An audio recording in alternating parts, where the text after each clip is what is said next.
দেখেন, আমরা 22 তারিখে শাহবাগ মোড়ে চত্বরে আমরা 6 ঘন্টা ব্লকেট কর্মসূচি করছিলাম।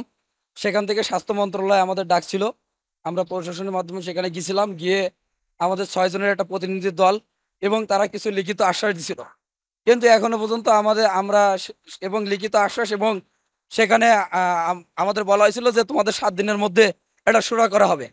কিন্তু সেখান থেকে আমরা এসে এখানে যে আপনাদের সাংবাদিক ভাই বৃন্দের সামনে এসে আমরা এখানে ব্রিফিং করি যে আমাদের 7 দিনের মধ্যে তারা এগুলা পূরণ করবে। নাই আমরা সংবাদ সম্মেলনের মাধ্যমে আবার বৃহৎ কর্মসূচির দিকে যাব। এখন সেই হিসাবে আমাদের এখনো পর্যন্ত পরবর্তীতে আমাদের এই দাবিগুলা পূরণ রিলেটেড হচ্ছে স্বাস্থ্য অধিদপ্তর, স্বাস্থ্য শিক্ষা অধিদপ্তর এবং স্বাস্থ্য মন্ত্রণালয়। আমরা সেখানে বারবার ফলো আপ করছি, কিন্তু আমাদের একটি দাবি এখনো পূরণ হয়নি। এখন সে বাধ্য হয়ে আমরা সংবাদ সম্মেলন করে আমরা আজ এই লং মার্চের ডাক দিয়ে এখানে অবস্থান করছি। আমাদের দাবিগুলা কোনো দাবি পরিবর্তন হয়নি।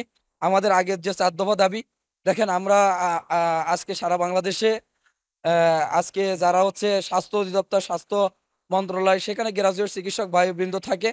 আজকে আমরা বাংলাদেশের যেমন ইঞ্জিনিয়ার, তারপর ডিপ্লোমা ইঞ্জিনিয়ার, তারপর হচ্ছে কৃষিবিদ, ডিপ্লোমা কৃষিবিদ, তেমনি আমরা হচ্ছে যেমন বাংলাদেশে গ্রাজুয়েট চিকিৎসক আছে, তাদের থেকে আমরা অনেক ডিপ্লোমাধারী। এবং আমরা যে ডিপ্লোমাধারী, অন্যান্য ডিপ্লোমাধারীদের মতো আমরা সেই সম্মানটুকু পাচ্ছি না। এবং প্রত্যেক ডিপ্লোমারই দেখেন হচ্ছে 10ম গ্রেড আছে, কিন্তু আমাদের 10ম গ্রেড নাই। প্রত্যেক ডিপ্লোমার হচ্ছে উচ্চশিক্ষা আছে, আমাদের উচ্চশিক্ষা নাই। প্রত্যেক ডিপ্লোমারই নিজস্ব বোর্ড আছে, আমাদের বোর্ড নাই। এবং প্রত্যেক ডিপ্লোমারই প্রত্যেক বছর নিয়োগ হয়, কিন্তু আজকে 16 বছর ধরে আমাদের কোনো নিয়োগ নাই। আজকে আমাদের পিতামাতা আমাদের এখানে লেখাপড়া করতে পাঠায় এবং নিম্ন মধ্যবিত্ত আমাদের আমরা পরিসংখ্যান করে দেখেছি যে আমাদের ভর্তি পরীক্ষা হচ্ছে সায়েন্স ব্যাকগ্রাউন্ড লাগে। এবং সেখান থেকে বেশিরভাগই সরকারি ম্যাথসে আমাদের 85% স্টুডেন্ট হলো জিপিএ 4.5 পাওয়া। এবং হচ্ছে 10%-এর মতো, 10 থেকে 20% মতো আমাদের হচ্ছে জিপিএ 5 পাওয়া হলো শিক্ষার্থী এখানে আসে। প্রত্যেকেই মেধাবী শিক্ষার্থী। কিন্তু আজকে অতি দুঃখের বিষয়, আজকে 16 বছর ধরে এখানে মেধাবী হওয়া সত্ত্বেও, সায়েন্স ব্যাকগ্রাউন্ড থাকা সত্ত্বেও, এখানে 4.5 বছর ডিপ্লোমা করা সত্ত্বেও আজকে আমাদের কোনো ধরনের নিয়োগ নাই। আজকে আমাদের হতাশার সাগরে ডুবতে হচ্ছে এবং আমাদের সারা বাংলাদেশ মিলে 30,000-এর বেশি বেকার। আমাদের 4 দফা দাবি হচ্ছে আমরা হচ্ছে শূন্য পদে নিয়োগ চাই। আমাদের স্বাস্থ্য অধিদপ্তর এবং পরিবার পরিকল্পনা অধিদপ্তর থেকে আমাদের নিয়োগ হয়, সেখানে যে শূন্য পদ আছে সেই শূন্য পদে নিয়োগ চাই। এবং যে কমিউনিটি ক্লিনিকগুলো আছে সারা বাংলাদেশে 14,494টি কমিউনিটি ক্লিনিক, এই কমিউনিটি ক্লিনিকগুলোতে আমাদের একটি করে পদ সৃষ্টি করে সেখানে আমরা পদায়ন চাই। কারণ কমিউনিটি ক্লিনিকগুলোতে এইচএসসি পাস, জেনারেল শিক্ষায় শিক্ষিত তাদের দিয়ে কমিউনিটি ক্লিনিকগুলো পরিচালনা করা হচ্ছে এবং অ্যান্টিবায়োটিকের মতো সেনসিটিভ জিনিস, তাদের মেডিসিন তাদের হাতে উঠাই দিয়ে চিকিৎসা প্রদান করা হচ্ছে। আমরা চাচ্ছি এই যে আমরা একটা দক্ষ জনগোষ্ঠী হলো 70,000 একটা জনগোষ্ঠী, সেখানে পদায়ন হয়ে আমরা কমিউনিটি লেভেল এবং পেরিফেরি স্বাস্থ্যসেবাকে আরও উন্নত করতে চাই।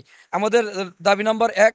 দাবি নম্বর 2 হচ্ছে আমাদের একটা হঠকারী সিদ্ধান্তের মাধ্যমে একটি কোর্স কারিকুলাম প্রণয়ন করা হয়েছে। সেই কোর্স কারিকুলামে তার ভিতরে কোনো প্রকার মানে কিউরেটিভ মূলক টপিকস নাই এবং প্রিভেন্টিভ মূলক টপিক আছে। সেজন্য আমরা কোর্স কারিকুলামটা অতি শীঘ্রই সংশোধন চাই। এবং আমাদের দাবি নাম্বার 3, আমরা হচ্ছে উচ্চ উচ্চ শিক্ষা চাই। যে আমাদের সারা ডিপ্লোমা, বাংলাদেশের প্রত্যেক ডিপ্লোমারই উচ্চশিক্ষা আছে, কিন্তু আমাদের এই ক্লিনিক্যাল সাইডে আমরা ক্লিনিক্যাল প্র্যাকটিস করি, এই ক্লিনিক্যাল সাইডে আমরা উচ্চশিক্ষা চাই। এবং আমাদের দাবি নম্বর 4 হচ্ছে আমরা স্বতন্ত্র বোর্ড চাই। কারণ আমরা বিদেশে, আমাদের দেশের এই জনশক্তি, দক্ষ জনশক্তি বিদেশে রপ্তানি করতে গেলে একটা বোর্ড না হলে হয় না, এই সার্টিফিকেটের মূল্য হয় না। সেজন্য আমরা হচ্ছে বোর্ড চাই। এবং আমরা আমাদের যে প্রতিষ্ঠানের নাম, আমরা হচ্ছে পাশ করার পর ডিএমএফ, ডিপ্লোমা মেডিকেল ফ্যাকাল্টি, আমরা হলো পদবীধারী এবং sub assistant community medical officer. এবং আমাদের প্রতিষ্ঠানটার নাম হচ্ছে মেডিকেল অ্যাসিস্ট্যান্ট ট্রেনিং স্কুল। আমরা 2018 সালে স্বাস্থ্য মন্ত্রণালয় থেকে একটি সিটি ইস্যু করা হয়েছিল স্বাস্থ্য শিক্ষা অধিদপ্তরে, সেখানে ডিপ্লোমা মেডিকেল ইনস্টিটিউট নামকরণ করার কথা ছিল, কিন্তু এখনো পর্যন্ত সেই ডিপ্লোমা মেডিকেল ইনস্টিটিউট নামকরণ করা হয়নি। আমরা চাই আমাদের প্রতিষ্ঠানের নাম ডিপ্লোমা মেডিকেল ইনস্টিটিউট করা হোক।